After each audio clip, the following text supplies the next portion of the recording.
Salutations, je suis Alfred Kermit et bienvenue dans ce chapitre 11 de l'acte 1 des archives de l'âge d'espoir d'Iridia.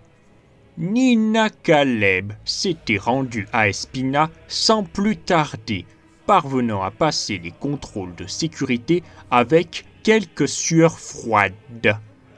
À bon port, elle avait fait le tour des grandes places afin de localiser Wawa, finissant par retrouver ce dernier sur la place de la Lune. Elle lui avait indiqué de la retrouver plus tard, à l'entrée du sanctuaire, afin de le présenter à Archibald comme la petite créature le souhaitait. Après cela, Nina s'était rendue à l'hôtel de la famille von Sanguinis, où elle avait fait la connaissance du majordome Alfred von Kermit, mon alter ego de cette dimension, qui avait accepté de céder la propriété du domaine par respect pour le lien entre sa famille et celle de Leiline. Car oui, cet hôtel appartenait jadis à la seigneur majeure des Festins, quand elle était mortelle.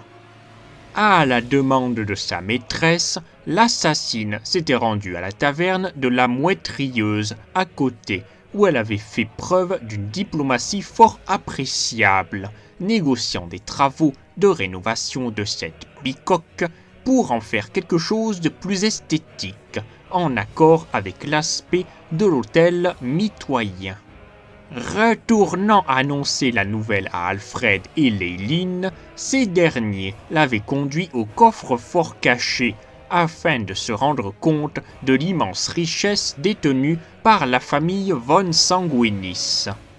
Après avoir mis la main sur l'une des nombreuses barres d'iridium, la jeune femme avait décidé de renommer l'endroit le Gant Rouge, avant d'aller voir Sylvestre Stallone à son magasin World Company pour le financer dans son acquisition d'armement. Nina était retournée au sanctuaire où elle avait présenté Wawa à Archibald.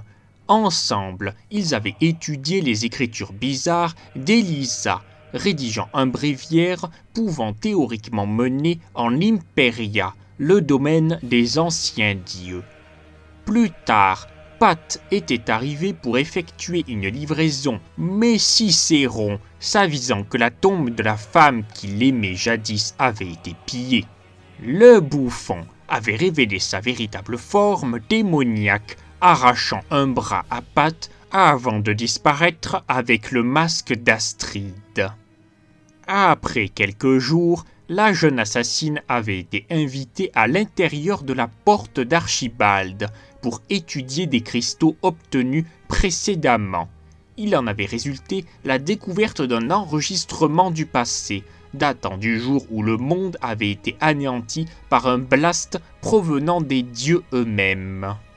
Mais en même temps, Wawa avait prononcé des incantations du bréviaire, envoyant la porte directement en Imperia. Ils avaient été accueillis par Neki, la déesse, retrouvant Wawa qui s'était avéré être un certain Alistair, son amant d'autrefois, disparu et visiblement victime d'une malédiction. Neko arrivant dans la foulée, elle avait usé de ses dons pour faire en sorte qu'Elisa retrouve son état normal, en échange de la perte de ses pouvoirs. Le lendemain, Nina et ses compagnons avaient assisté à un tribunal à leur rencontre, à l'issue duquel Grognac le barbare avait décrété la destruction du bréviaire sans aucune autre sanction pour Archibald, ce qui avait semblé agacer Neko. Après cela, Nina avait été renvoyée chez elle auprès de sa bien-aimée, à nouveau aussi bien saine d'esprit que de corps. Ainsi se conclut ce 11e chapitre de l'acte 1 des archives de l'âge d'espoir d'Iridia. Merci à vous d'avoir écouté et regardé. À très bientôt. C'était Alfred Kermit. À vous les studios. Bow.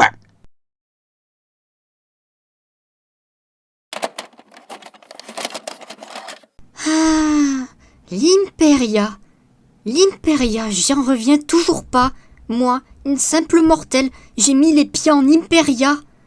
Ah, c'était à la fois incroyable et en même temps c'était... Je sais pas, Parce que mortel, oui, je n'étais pas à ma place, mais je sais pas, il y avait autre chose qui me faisait me rendre mal à l'aise. Peut-être était-ce dû au pacte que j'avais passé avec Leiline. Mais enfin, qu'importe. En parlant de Leiline, d'ailleurs, j'ai hérité de son hôtel. J'en reviens toujours pas, ça aussi. J'ai une nouvelle opportunité de carrière qui s'ouvre devant moi, de nouvelles perspectives. Peut-être ne suis-je plus vraiment à ma place parmi les Maravons Noctem. Peut-être est-il temps pour moi, Elisa, de changer de vie. Encore une fois.